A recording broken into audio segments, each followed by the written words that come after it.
Dell, why are you doing this to me? Why don't you support the drives I put in?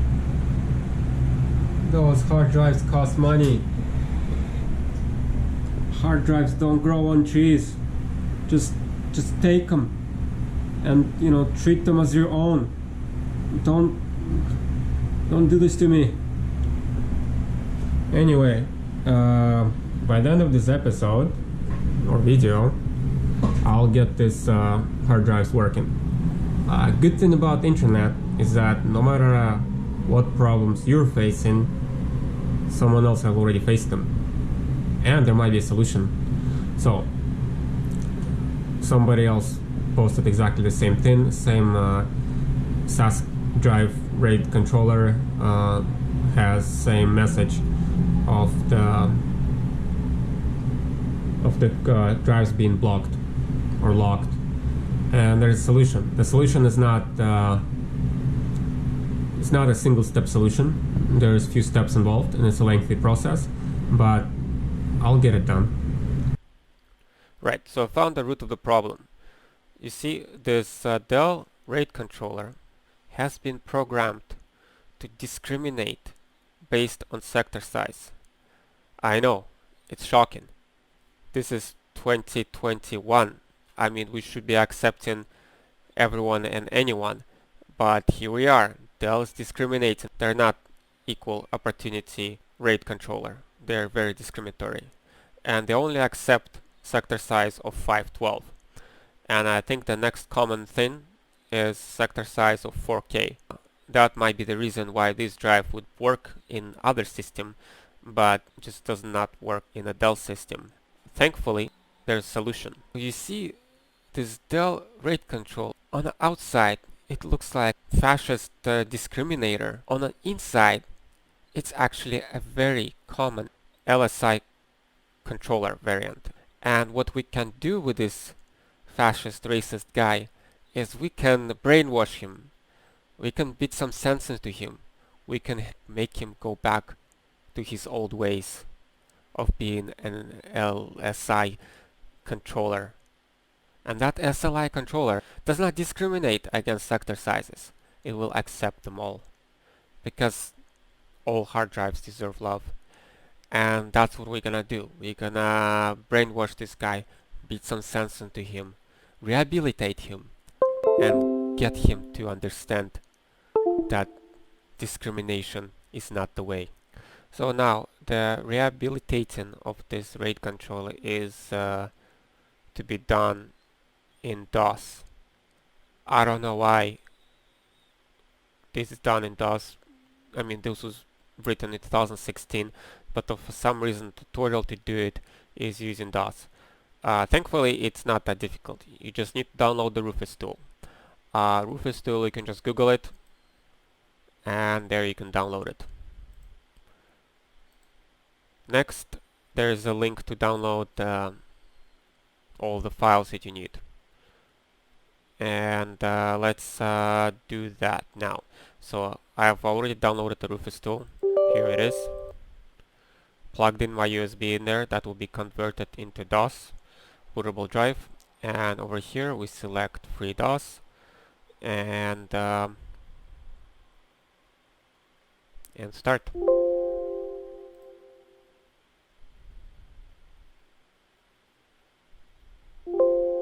There. Cool. Then there's this file that I downloaded here, and the tutorial says to copy all of this onto the drive.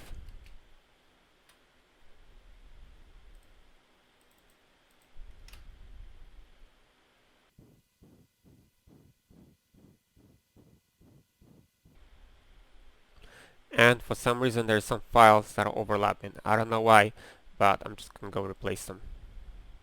So here's the drive that was just ejected, and plug it into the server, and we're rebooting the server. Oh, and the server might have frozen up.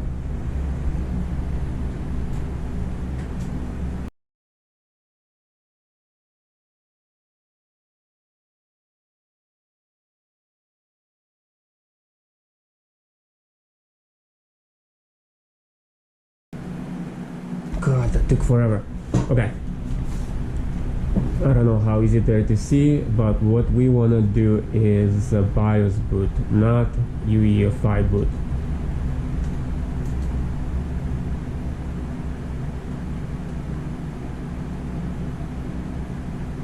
Okay. So now this is the SSD with Windows on it. There is nothing in this RAID controller, and that's my DOS. Cool, there it is.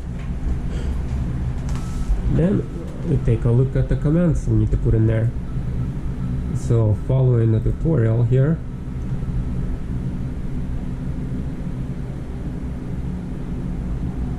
it is explaining that I need to type in this. So let's see here. Yeah. Okay. So there's the first thing that I typed in there.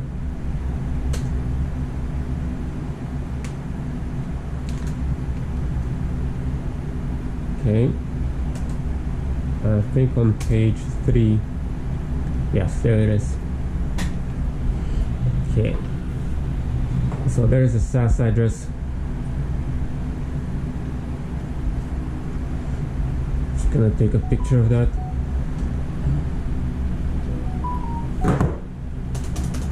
And then there's a bunch of stuff we don't need. There we go. Okay. This is a step for me next. T.ein. There we go. Oh no.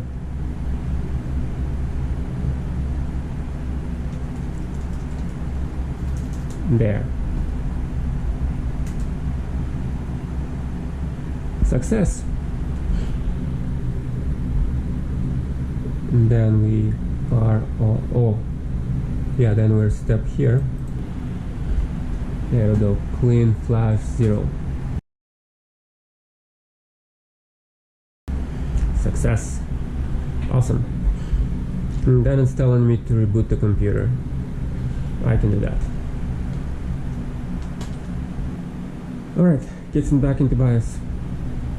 Or into DOS from BIOS.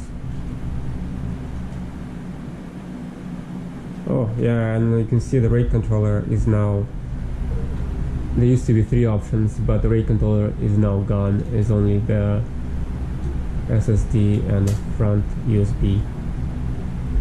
Okay, and the next command is this. Okay.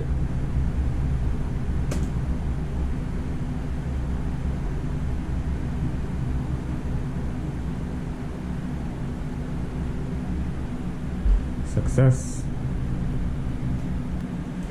Alright, so now we have to put in back the SAS address. Alright, and now we're flashing it to the IT mode. I don't know what was I flashing it until now. It seems to be I'm flashing it a lot. And yeah, I don't really know. I mean, I really don't know. I read through this and there's a lot of tutorials and there's a lot of explanation, but I'm not an IT guy, so I don't know.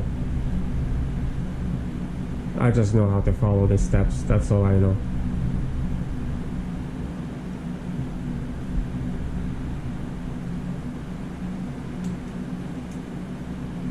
Cool guy wants to go outside. Yeah, I guess I should go take him outside.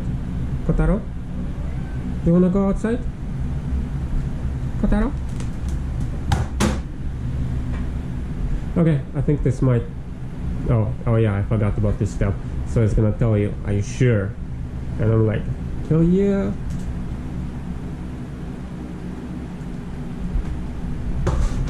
And yeah, I think I'll leave it be and I'll go take Kotaro out for a walk. Kotaro? Sampo? Yes, you wanna go outside, right? Sampo? Yes, let's go.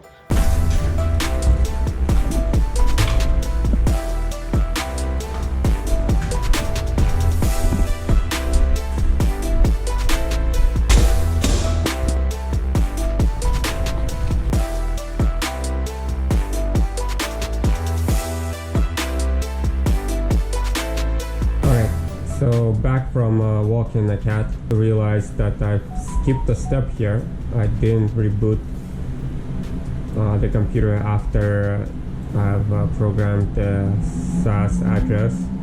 I straight up just flashed the IT firmware into it. Did I break my card? Maybe. I don't know. Probably not. We'll find out. So there it is. It's booting up right now. It's gonna take about one eternity. So going forward, like I said, this is non-discriminatory software. This is very acceptable way of doing things. And from here, I should be able to format it. But I did not see a way how to do it in Windows. In the same forum post where this problem was discussed, they wanted to do it in Linux. So there's there's a software, or there's a patch, or I don't know what this is, a command, but I think it's just more than a command, but it's able to format the drive into the proper block size. I don't know if it's possible to do it in Windows. It should be possible to do it, but if I can't do it in Windows, then that's my next step, is to do it in Linux.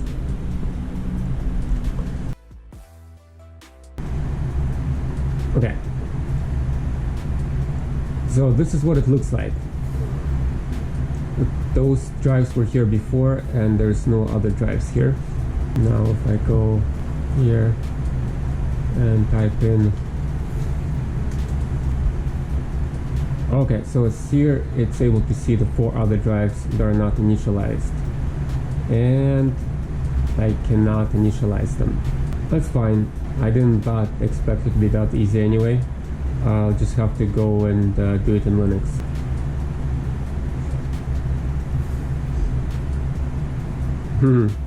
Yeah, that's cool.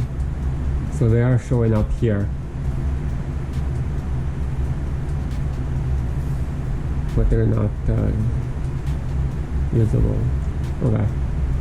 Alright, let's download Linux. Alright, so this is how I've done it before. You can Google Linux Mint and you go download, and you just download. And I'm in Canada, so that's one I will choose. So it's 1.9 gigs, and actually I think I already have it downloaded. Yeah, there it is. And then we're gonna use the Rufus tool again.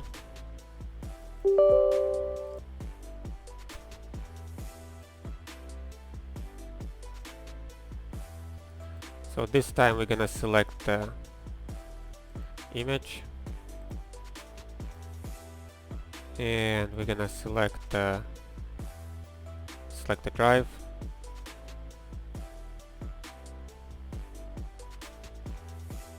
and I think everything else is fine by default.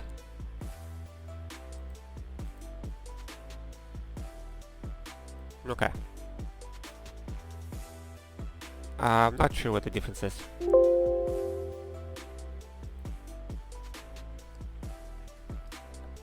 And there it goes.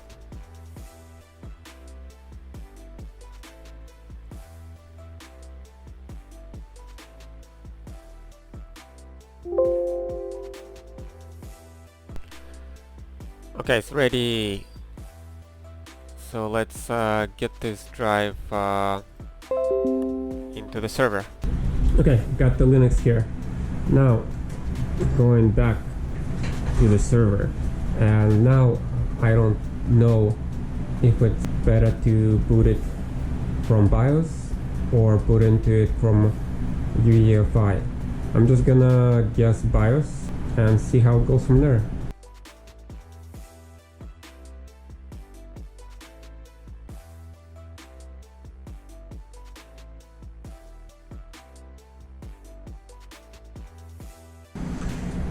Cool. Okay. So from here, let's do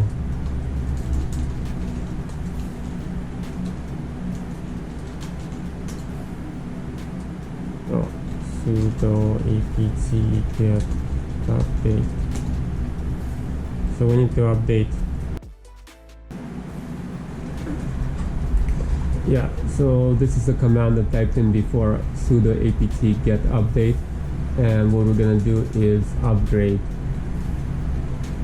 What's the difference? What am I doing? I don't know. It's just something I've been told that I need to do whenever I install Linux. So now there's a command here. The command is sg format -v -- format -size equals and sector size, and then this stuff. So what I think is sg2 is like disk, except in my case it might not be sg2, might be something else. So I'm gonna go to this dev folder and I'm gonna try to figure out what is what. So I'm gonna do cd dev.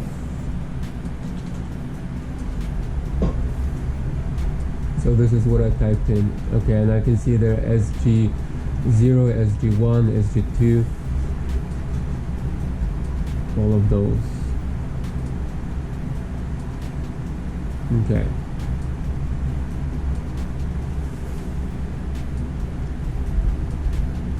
Yeah, there's a lot of them. I think there's a way to check the drive without formatting it.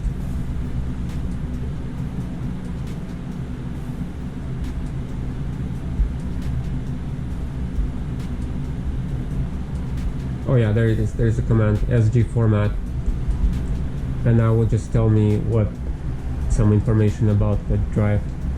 Sg format, and let's do sg0.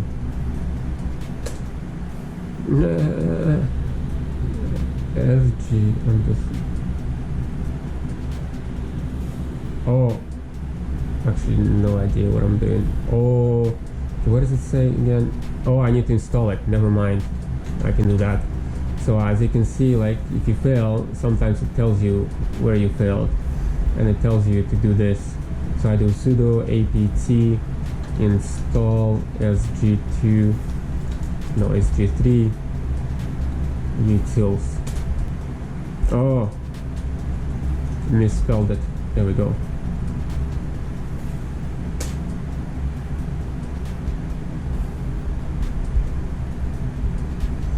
Okay, installed.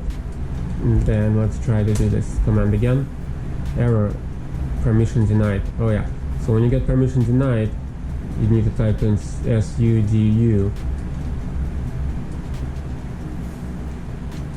which I'm pretty sure it's some kind of acronym for swear words combined together, which tells them to just do it. Cool. Okay, so it does say net app, and I think that's one of the drive. I mean, I think that's what they labeled as net app instead of Seagate. Let's try this. Not sure what this is.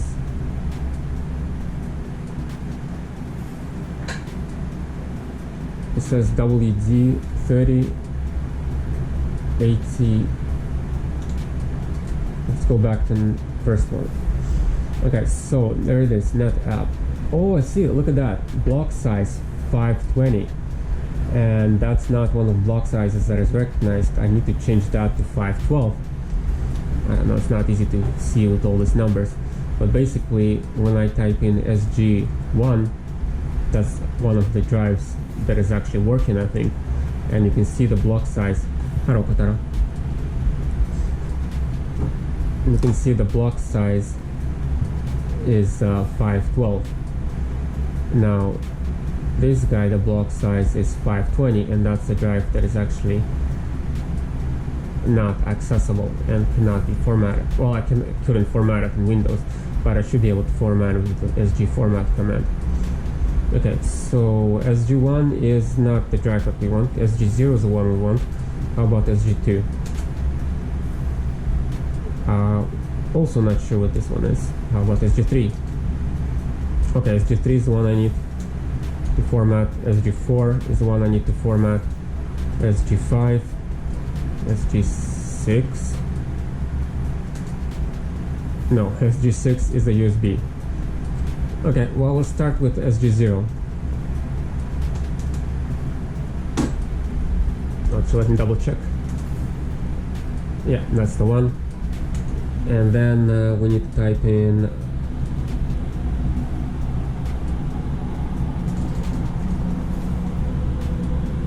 B double dash format double dash size equals to 512. No, shoot, I think I clicked enter by accident.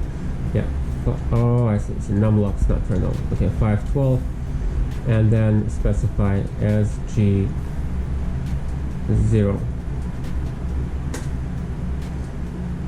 And then it's gonna say like a format unit will commence in 15 seconds, a commence in 10 seconds, commence in 5 seconds. Sounds so scary. Well, I'm just gonna let it commence. Cool. I think I'll just attach the camera to the camera mount and let it do a time lapse.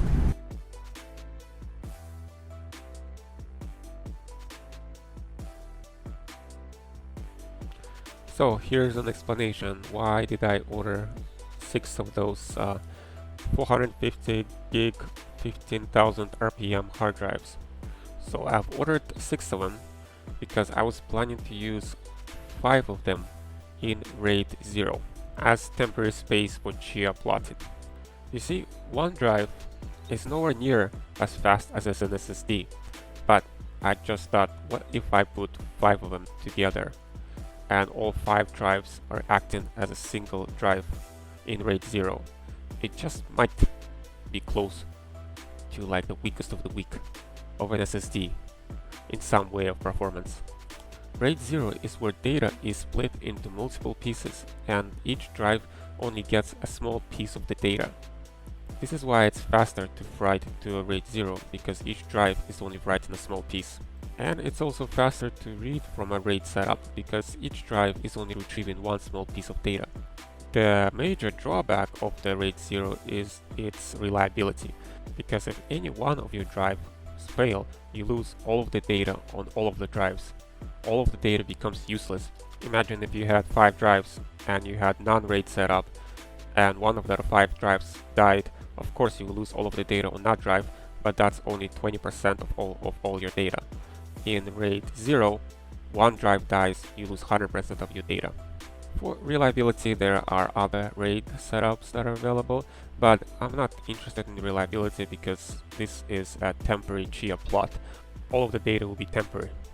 So even 5 drives work in a single drive, I don't expect it to be as good as SSD, but the good thing about hard drives is that they don't wear out from repeated reading and writing, unlike SSDs.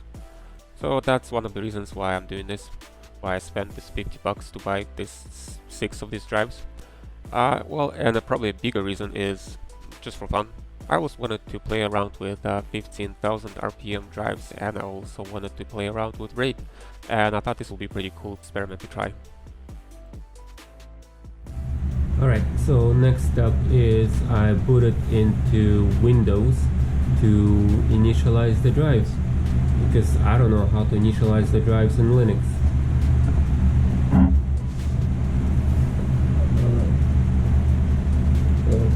Let's go. There we go. Create partition. And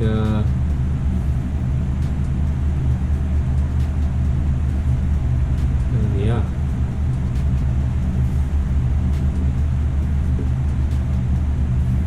Oh yeah, look at that. Allocated space.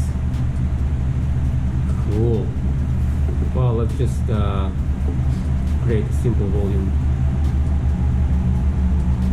Oh, so you can do a RAID from here. This is RAID 0 is called striping, and RAID 1 is called mirrored. But we're just gonna create a simple volume.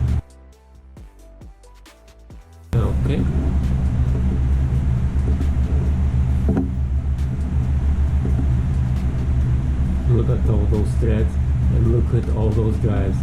That's awesome. They're all here. Cool. So the next thing I wanted to do is put them in RAID. So right now they look like 4 separate drives. When I put them in RAID, 4 of them, they will be combined into one drive. They will look like one drive on here with all of this volumes combined.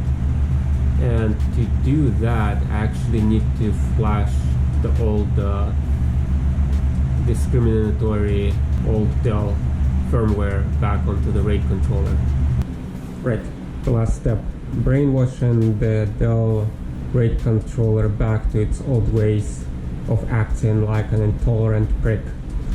Thankfully there is a guide for that, and thankfully it's not much different from what I was doing before. All of the stuff needed for this was already on a USB that I've created in the first place, so everything is already there to do it back, forwards and backwards. And yeah, so we're going back into DOS and just typing in a bunch of commands. Okay. Actually, I don't think I need to list them, but okay. Okay, so we're doing success. And next one. So the bright SBR 0 and clean flash 0. 0 is an indicator which card I'm talking to, because I have only one card. It is indexed with a 0. If I had 2 cards, it would be 0 or 1. So that's why it's 0. That's one thing that I didn't understand from all of this. Awesome. Next we reboot. One correction to be made. I keep calling this firmware on a Dell controller very discriminatory and intolerant of third-party drives, but it's not actually only Dell to blame in this situation. What I have realized is that partially IBM is to blame as well. IBM chose to format the drives into 520 sector sizes that would not be compatible with most controllers, and that also probably makes their own controllers incompatible with third-party drives. So they were both intolerant of each other.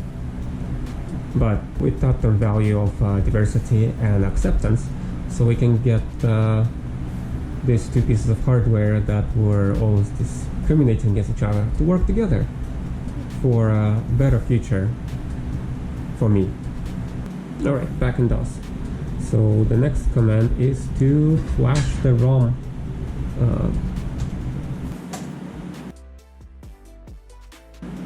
Awesome. And then it tells me to reboot again. Alright, since each boot up takes an eternity, you can see that one needs to be an eternal creature to be able to last through the procedure.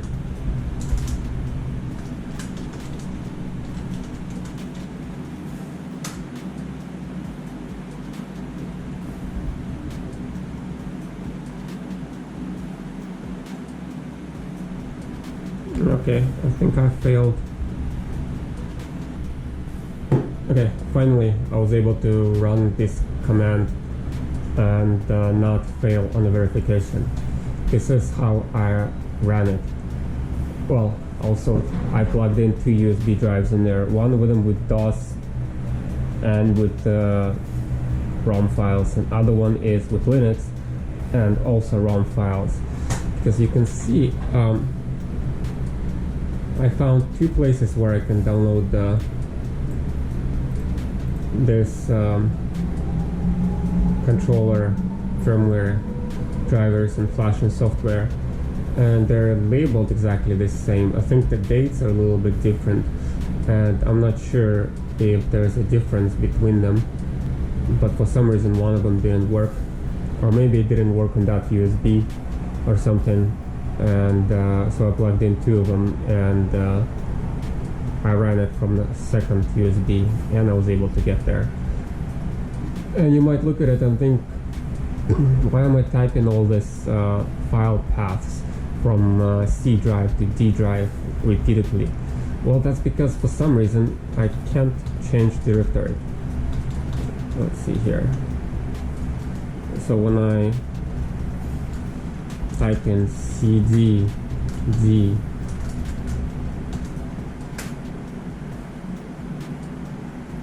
yeah, I think I'm trying to change directory, but it doesn't do it. It looks weird. I'm not sure if to change directory. Anyway, I'm just gonna leave it at that. I think the flashing went successful. As you can see, it was verified. Next step is reboot, and we should be all Gucci from here.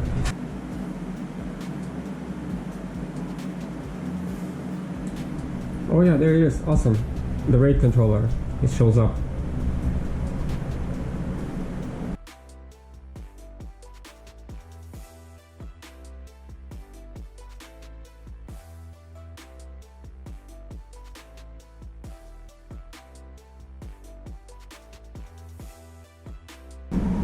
Okay, that took 1 eternity and a half.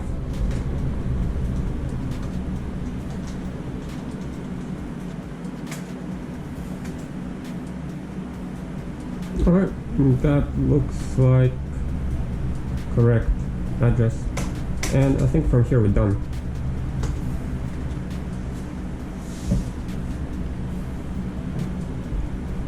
So next step is set up RAID.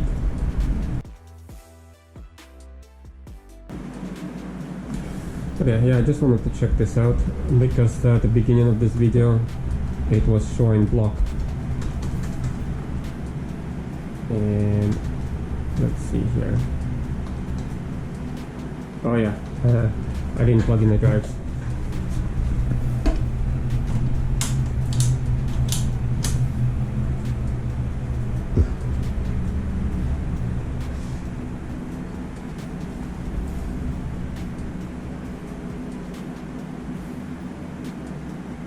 There we go. Certified no, non-RAID, and not blocked. That's all I ever wanted.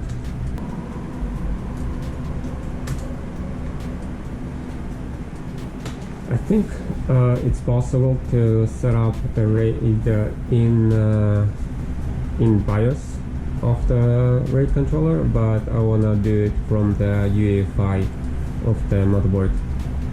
So I realized the angle view was pretty wide and probably not easy to see anything that I was doing before. So I moved the monitor closer, and now I feel silly not doing this from the start. This would have been a lot easier to record. And then I could see instructions on one screen and doing stuff on another screen. Anyway, so here is, I'm gonna redo all the steps. So what I'm gonna do is I'm gonna delete the RAID that I've created. I'm gonna delete the RAID setup, and then I'm gonna create it again. So you hit F2 at the boot up to enter the setup screen.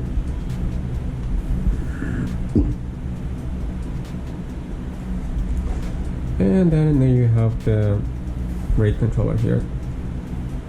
So let's so I'm gonna try to delete virtual disk. So I'm gonna undo everything I did and do it over again.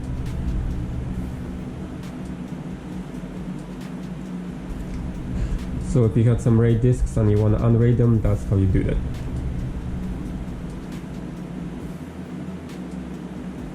Okay, and then let's create a virtual disk.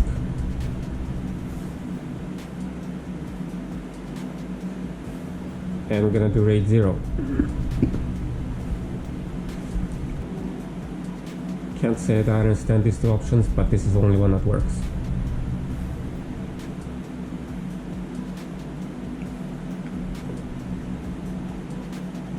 And what I have is SAS and hard drives.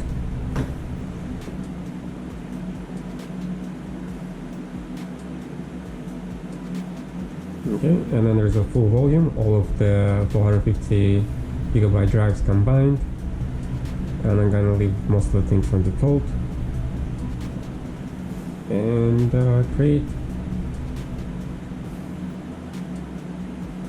So it's gonna delete any information that was there. In my case, the drives were already empty. Alright, so now it will look like there's nothing here, but if we go back and go back in here, now you can see it has been updated because the virtual drive has been created.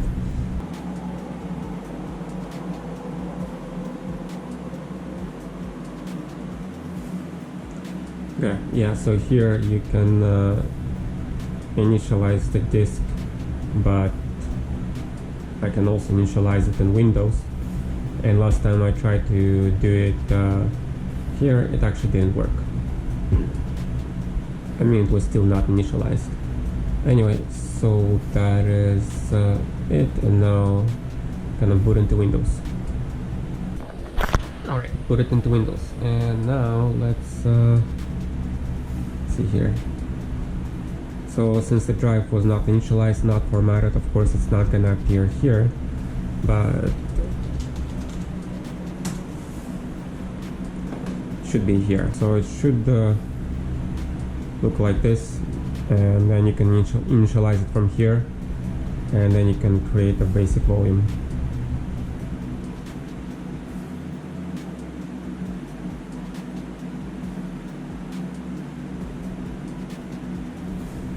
Change it to R for rate.